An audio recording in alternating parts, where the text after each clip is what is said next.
মুহূর্তের ভিতরেই অসংখ্য মৃত্যু আমরা দেখতে পারলাম।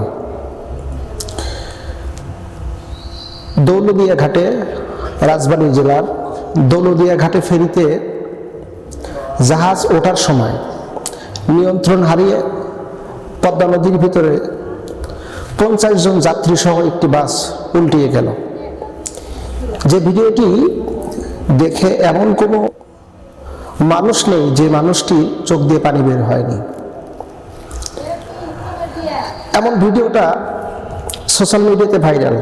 শুধু সোশ্যাল মিডিয়াতে ভাইরাল নয়, বরং প্রতিটা মানুষের অন্তরের ভিতরে এই একটা প্রশ্ন বারবার উত্থাপিত হচ্ছে, এতগুলো মৃত্যু আমরা কিভাবে মেনে নেব?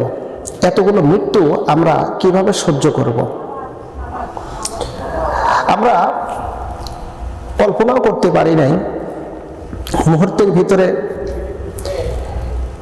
30-35 জন মানুষ পদ্মার এই নদীর ভিতরে বাস উল্টিয়ে তাদের জীবন দিয়ে দেবে। আমরা মহান রবের কাছে প্রার্থনা করি, যারা এই নদীতে ডুবে মারা গেল, আল্লাহ তুমি তাদেরকে শহীদি মর্যাদা দান করো। আল্লাহ তুমি তাদেরকে জান্নাতের উচ্চ মাকাম দান করো। আমরা বেশ কিছু যাত্রী যারা ডুবন্ত বাস থেকে বের হয়েছে, এর মধ্যে আমরা দেখতে পারলাম কিছু ছোট্ট বাচ্চারা, অর্থাৎ কোনো মতো সাঁতার দিয়ে বাসের ভিতর থেকে বের হয়ে কোনো মতো সাঁতার দিয়ে উপরে উঠেছে। এর মধ্যে একটি বাচ্চার কান্না আহাজারিতে যেন আকাশ ভারী হয়ে গেছে।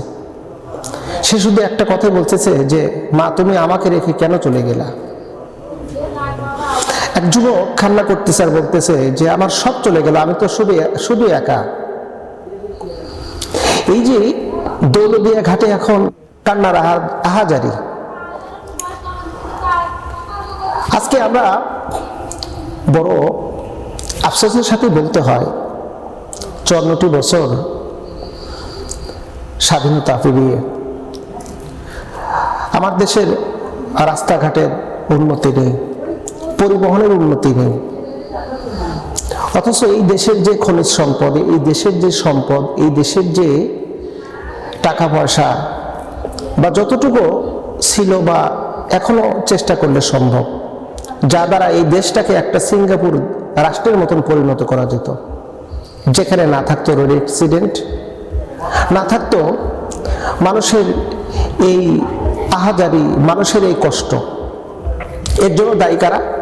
শাসক গোষ্ঠীরা দায়ী। অথচ ক্ষমতায় যারাই যায় তাদেরই কিন্তু বক্তব্য শুনলে মনে হয় এরা যেন এক একজন আল্লাহর ফেরেশতা।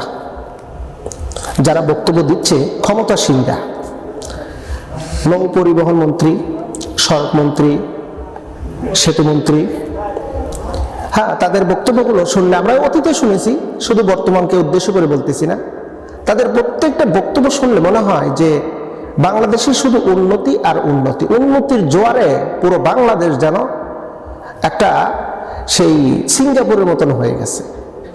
এর আগে এক কাজ্জাব ছিল, দীর্ঘ 16টা বছর শাসন করেছিল, তার মুখে শুধু উন্নতি ছিল, দেশ অগ্রসর, উন্নত রাষ্ট্রের মধ্যে সে শীর্ষে, এরকম বক্তব্য দিয়ে, অথচ মুখে ছিল উন্নতি আর ভিতরে ছিল দুর্নীতি, দুর্নীতির পাহাড়। তার দলের নেতা কর্মী, এমপি, মন্ত্রী যারা ছিল সবাই দুর্নীতির পাহাড় পরিমাণ দুর্নীতি করে তারা পালিয়ে গেছে। হাজার হাজার কোটি টাকা লুটপাট করে এই দেশ থেকে নিয়ে গেছে। আবার নতুন একটা শাসক গোষ্ঠী আসছে, এদের মুখে উন্নতি।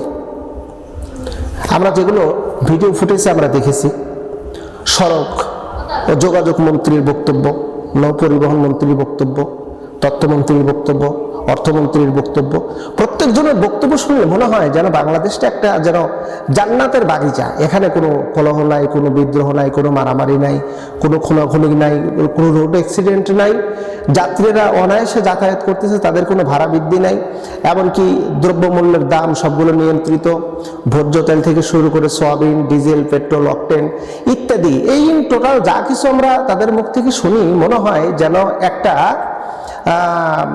জান্নাতের ভিতরে আমরা বসবাস করতেছি। কিন্তু এগুলো সব হলো কাজ্জাব। এই যে যারা বক্তব্য দিচ্ছে না, এই বক্তব্য যারা দিচ্ছে সবাই হলো কাজ্জাব, মিথ্যার উপর প্রতিষ্ঠিত। আজকে এই যে অ্যাক্সিডেন্টের যে হলো, আমরা 30 থেকে 35 জনের লাশ এখনো পর্যন্ত সন্ধান মিলেনি। যদিও বিভিন্ন মিডিয়ায় কেউ বলতেছে 17 জন জীবিত হয়েছে, কেউ বলছে 11 জন জীবিত হয়েছে, কেউ বলছে 12 জন জীবিত হয়েছে। আমরা মিডিয়ার চোখ রেখেছি, সোশ্যাল মিডিয়াতে আমরা দেখতে পাচ্ছি প্রতিনিয়ত। তো সব মিলিয়ে এত মানুষের মৃত্যু আমরা সহ্য করতে পারতেছি না। পরিবহন মন্ত্রী, আপনি কি আপনাকে মন্ত্রিত্ব কেন দেওয়া হয়েছে? ওই আপনার এসি অফিসের ভিতরে আপনি থাকবেন আর আপনার কোনো পরিকল্পনা থাকবে না? ড্রাইভাররা, প্রশিক্ষণবিহীন ড্রাইভার, রাস্তার রুট পারমিট, হ্যাঁ ইত্যাদি, এগুলো তো আপনার কাজ। পরিবহন মন্ত্রী আপনি তো এটা কাজ, তাই না? তাহলে আপনি কেন, আপনার তো ক্ষমতা বেশ কিছুদিন হলো, আপনি কেন আইন প্রণয়ন করলেন না? কেন আপনি অবজারভেশন করলেন না? প্রতিটি রাস্তার টহলে কেন আপনি প্রশাসনকে নিয়োগ দিলেন না?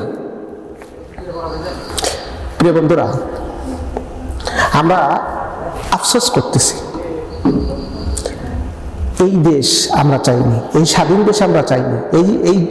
এই স্বাধীনতার জন্য জুলাই যোদ্ধারা তাদের জীবন শহীদ করেনি, তাদের পঙ্গুত্ব বরণ এখনো হাজার প্রায় 30,000 উপরে ছাত্ররা এখনো পঙ্গুত্ব বরণ করে আছে। চোখ নেই, মাথার এক সাইড নেই, একটা পা নেই, হাত নেই, বুকের এক সাইড দিয়ে গুলি ঢুকেছে। এই যে আহত, এই জুলাই যোদ্ধারা কি এই বাংলাদেশের জন্য যুদ্ধ করেছে? না, এটার জন্য করেনি। তারা চেয়েছে বৈষম্য মুক্ত একটা রাষ্ট্র, যেখানে প্রত্যেকটা নাগরিক তার সচ্ছলতার সাথে তার অধিকার, ন্যায্য অধিকার বুঝে নিয়ে চলবে। এই জন্য জুলাই যোদ্ধারা জীবন দিয়েছে। তারপরও আমরা কি দোয়া করব?